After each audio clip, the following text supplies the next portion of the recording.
Assalamualaikum warahmatullahi wabarakatuh. Halo teman-teman, kalian pasti tidak asing dengan istilah dana desa. Semenjak adanya dana desa di Indonesia, upaya untuk memajukan wilayah pedesaan telah menjadi prioritas utama. Namun, penting untuk dipahami bahwa ada batasan dalam penggunaan dana desa. Apa saja larangannya? Berikut ulasannya.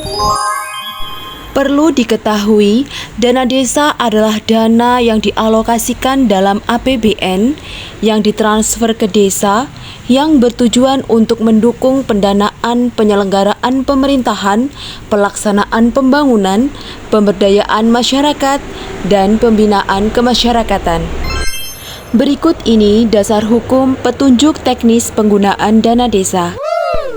Berdasarkan Peraturan Menteri Desa Nomor 13 Tahun 2023, fokus penggunaan dana desa diantaranya penanganan kemiskinan ekstrim, program ketahanan pangan dan hewani, program pencegahan dan penurunan stunting, dan yang terakhir, program sektor prioritas di desa. Kemudian, pagu penggunaan dana desa dibagi menjadi dua bagian. Yang pertama, pagu dana desa yang ditentukan penggunaannya atau disebut earmark, dan yang kedua, pagu dana desa yang tidak ditentukan penggunaannya. Dana desa earmark ini diperuntukkan untuk BLT desa maksimal 25%.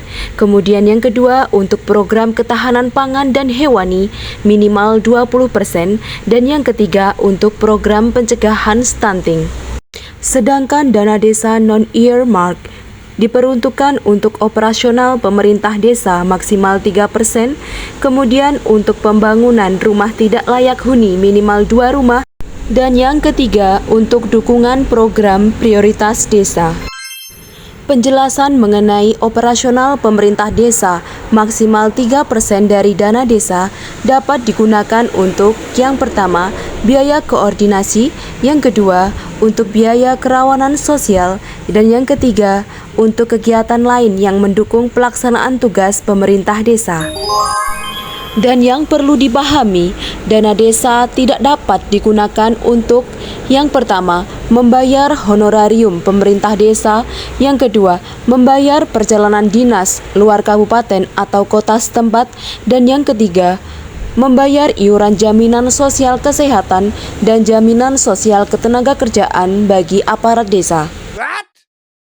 Selain hal yang tersebut di atas, dana desa juga tidak dapat digunakan untuk pembangunan kantor kepala desa, pembangunan balai desa, maupun pembangunan tempat ibadah.